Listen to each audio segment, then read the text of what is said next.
As you all have been well versed in, I've fallen in love with a lot of different things here in Final Fantasy XIV. The story, the environment, the trials. But I was recently able to experience the Alexander raid, and it was epic. Like, epic, epic. Or at least I thought it was, until Galactic showed me how it can even become more epic. Here's what happened. As a note, there are some Alexander spoilers throughout this video. You have been warned. So at the end of Heavensward, we got to see the giant metal contraption pop out of the water just south of Ildashur. And of course, I was already prefaced at that time that that was the Alexander raid. It was essentially the level 60 post Heavensward content that you would be able to get a group together and go and defeat. I progressed a little bit further past that into the 3.3 Dragon Song ending, which was awesome in my mind, and I decided, you know what, maybe it's time that I should go and raid and do some more fun activities like that. What I was not prepared for was how difficult this instance actually is. Of course, me going into any 8-man trial, or heck, even my dungeons, every time I go in, it's mine. Minimum item level, no echo. I like the challenge, and especially if we're going through it as a story, it makes it feel more epic. It makes it feel more real, I guess, if that's the best way to call it. I also recently have done mine extremes, and that was just brutal for no apparent reason. So I stopped doing that. I don't know if I'll continue that. But anyway, so the first thing that I really loved about this instance was the heavy aesthetic of really just being inside of the machine, because the story has us going into the arm of Alexander and working our way up to shut down the core. We're trying to shut down this giant machine that's essentially sucking all the aether in the area. If it gets to full power, it's going to completely deplete Eorzea, making it a giant wasteland. Okay, cool. Stage is set. Let's get into this machine.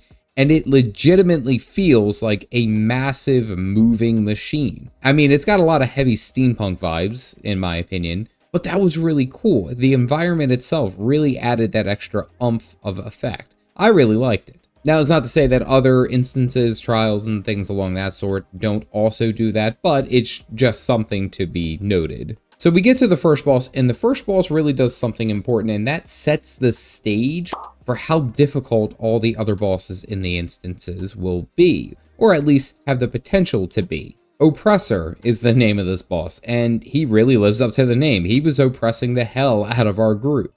He was smacking our tanks around quite a bit. There was a couple of dead bodies even before we got into the phase 2, and the phase 2 summons a second oppressor, and they both have to be killed. We died a couple of times because we were trying to figure out the tank separation distance, and once we figured that out, it was pretty smooth sailing, but it really set that tone, especially being at a mine item level, the minimum item level. It really, really adds that extra, like, okay, this isn't just going to be a pushover. It's going to be difficult, and it's not going to be impossible, but you're going to have to work for it, which was really cool. We progressed through the majority of Alexander, at least the first and second wings, really without any issue.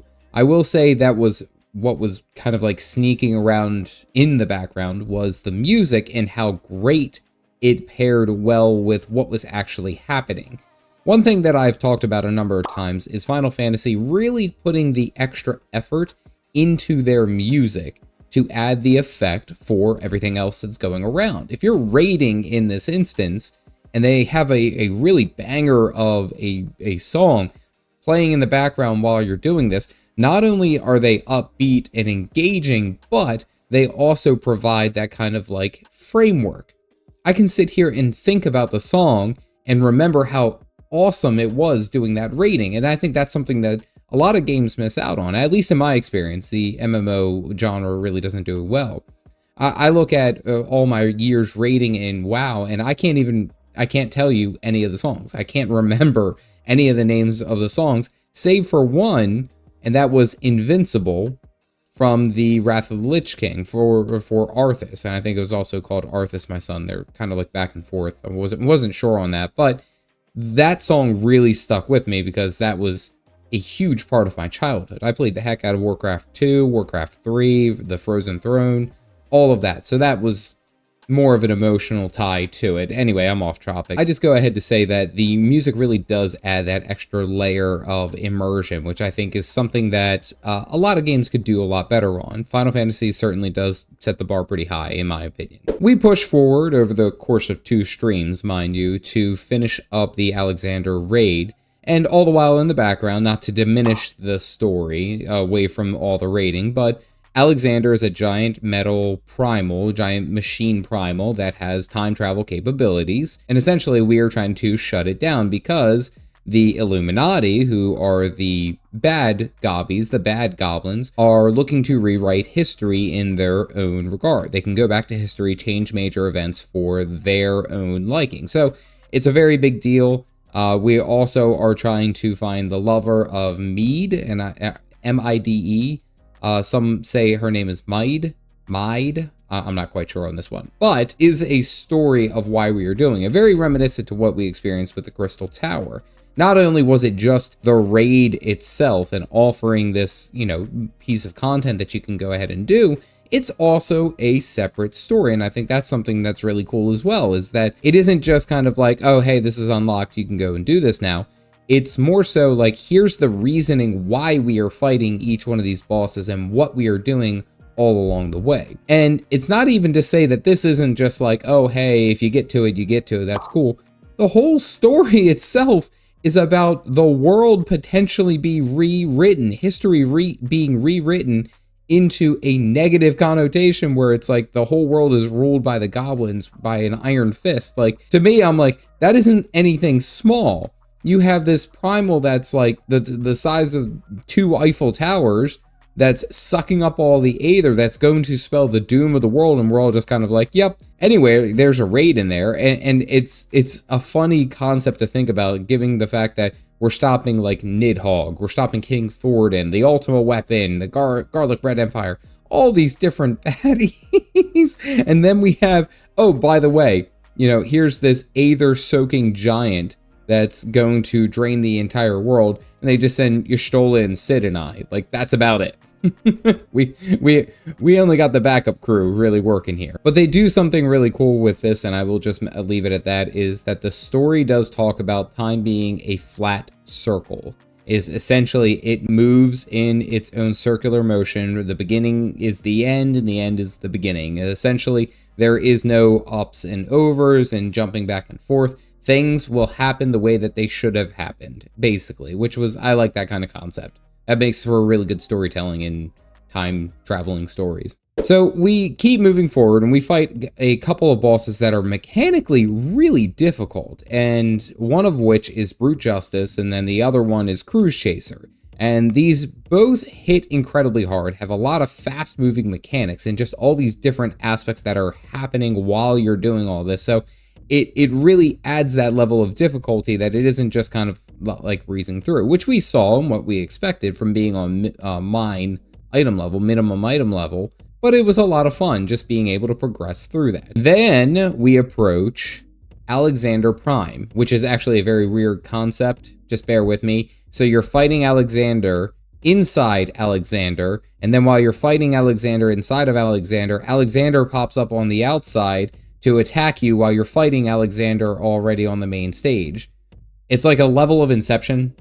Just pointing that out there. Anyway, well, the whole concept of this boss is incredible because Alexander Prime is supposed to be like an iteration of how Alexander views itself within its own body. I guess it's kind of like the whole mental state. We saw it very similarly with Bahamut Prime, but the whole idea of it is that this fight has a ton of wide-spreading effects, repeating effects, and then time stopping.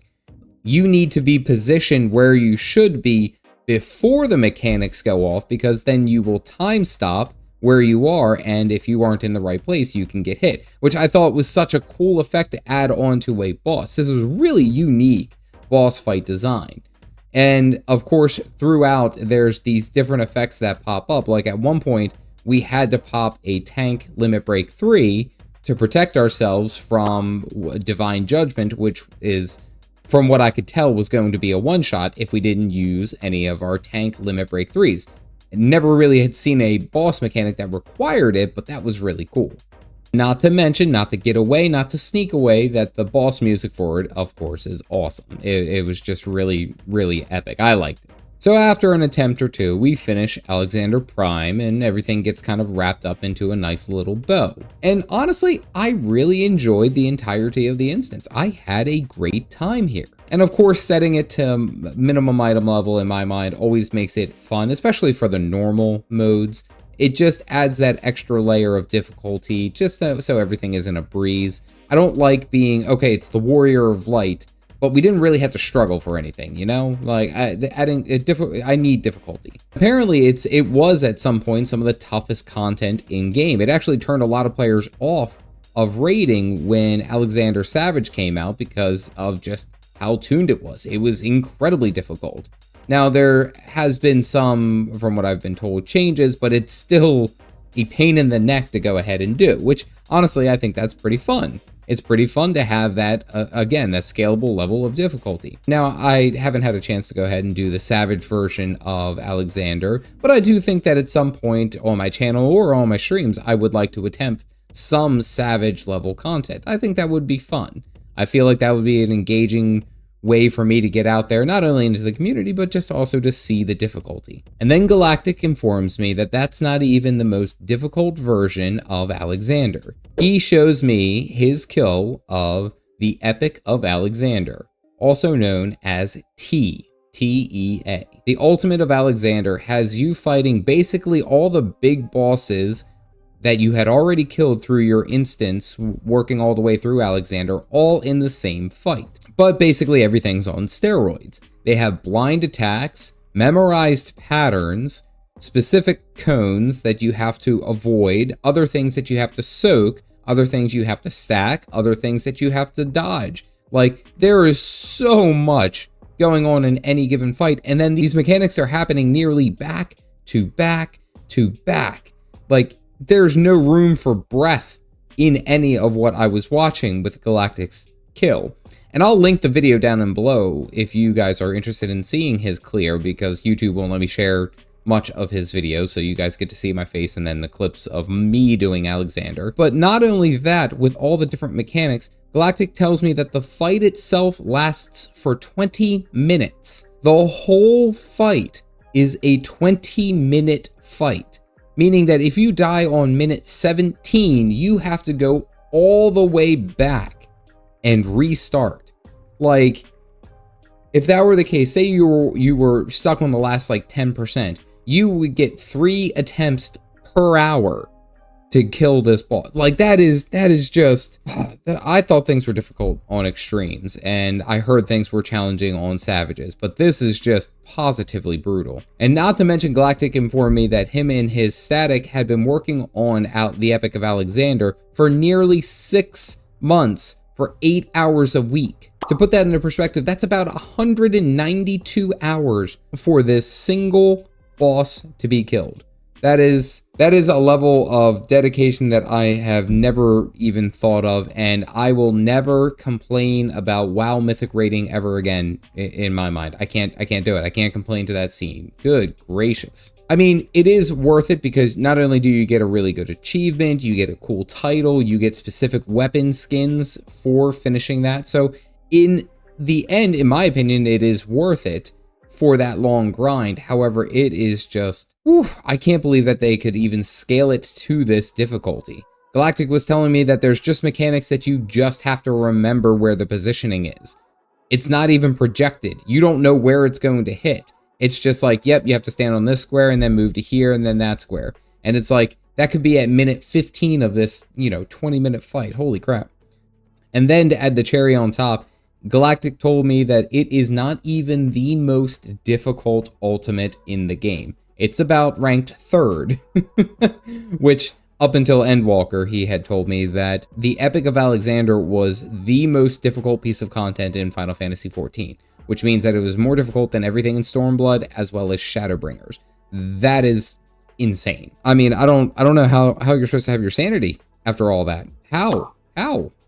Regardless of the answer to that, it is incredible to see that not only does this instance have its story version, but it can be scaled up to a difficulty level of damn near impossible for those who really like that almost pixel perfect type of grind. Now, personally, I'm not one of those people who likes to grind that hard, but I like that there is that option. You do have the opportunity to do something along those lines, and I think that's very important. And of course, I know very many people are like me and probably will never see that type of content or never even get close, and that's okay. But I like that it is available for players to jump in and try and do, and eventually work on something. I also recently have gone through the King Thornton extreme, and I'll tell you that was probably my favorite trial.